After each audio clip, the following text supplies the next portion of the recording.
بسم اللہ الرحمن الرحیم۔ السلام علیکم ورحمۃ اللہ وبرکاتہ۔ ناظرین کرام، کل کے سوشل میڈیا پر آپ نے دیکھا ہوگا کہ ایک وہ یزید تھا جس نے مسجد نبوی کے اندر گھوڑے باندھے تھے، اور ایک آج یزید ابن یزید ہے جس نے گاڑیوں کے قافلے لے کر مسجد نبوی پر چڑھ دوڑا ہے۔ اور اس ظالم کو اتنا بھی خیال نہ آیا اس در کا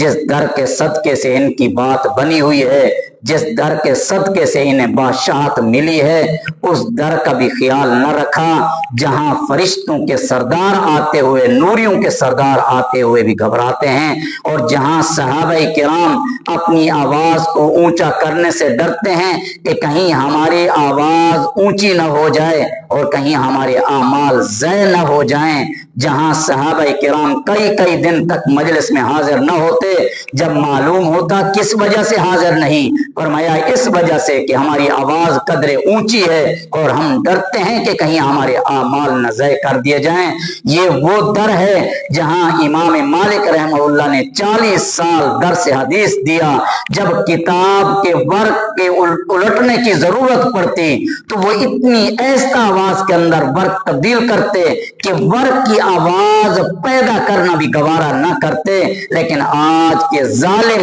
اس در کے اوپر گاڑیوں کے قافلے لے کر جاتے ہیں۔ یہ تو وہ در ہے جہاں فرشتوں کے سردار آتے ہوئے گھبرائیں، یہ تو وہ در ہے کہ ایک اللہ والے روزہ رسول کی زیارت کے لیے تڑپا کرتے تھے،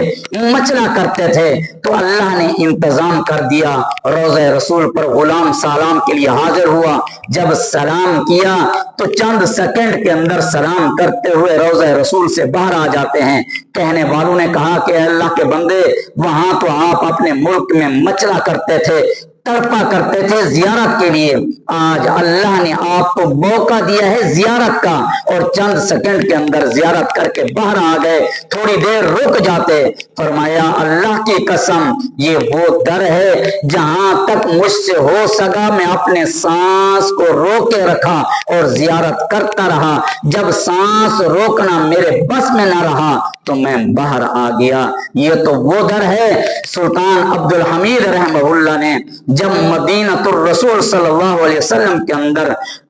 ٹریک بچھایا گیا ٹرین کے لیے اور اس کا افتتاح کیا جانے لگا، سلطان عبد الحمید کو بلایا گیا، آؤ آج آ کر اس کا افتتاح کرو۔ سلطان عبد الحمید نے افتتاح کیا۔ جب اس کے انجن کی آواز پیدا ہوئی تو سلطان عبد الحمید رحمہ اللہ حیران ہو گئے، کہنے لگے کہ اس کی آواز ختم کرو۔ کہا اس کی آواز ختم نہیں ہو سکتی۔ فرمایا اگر اس کی آواز ختم نہیں ہو سکتی اس انجن کی تو آج کے بعد مدینہ کے اندر ٹرین نہیں چلے گی کہ جس کی آواز سے میرا نبی پریشان ہو، جس آواز سے میرے نبی کے روزے کے اندر یہ آواز نہیں گونجنی چاہیے، لہذا آج کے بعد یہ ٹرین یہاں مدینہ میں نہیں چلے گی۔ وہی تعمیراتی کام کے اندر جب کسی اینٹ کو، پتھر کو کاٹنے کی ضرورت پڑتی تو کئی میل کی مسافت طے کر کے پتھر کو کارخانے میں لے جایا جاتا، وہاں اس کے حساب سے کاٹ کر لگایا جاتا، لیکن سلطان عبد الحمید یہ بھی گوارا نہیں کرتے تھے کہ اس پتھر کو یہیں کاٹا جائے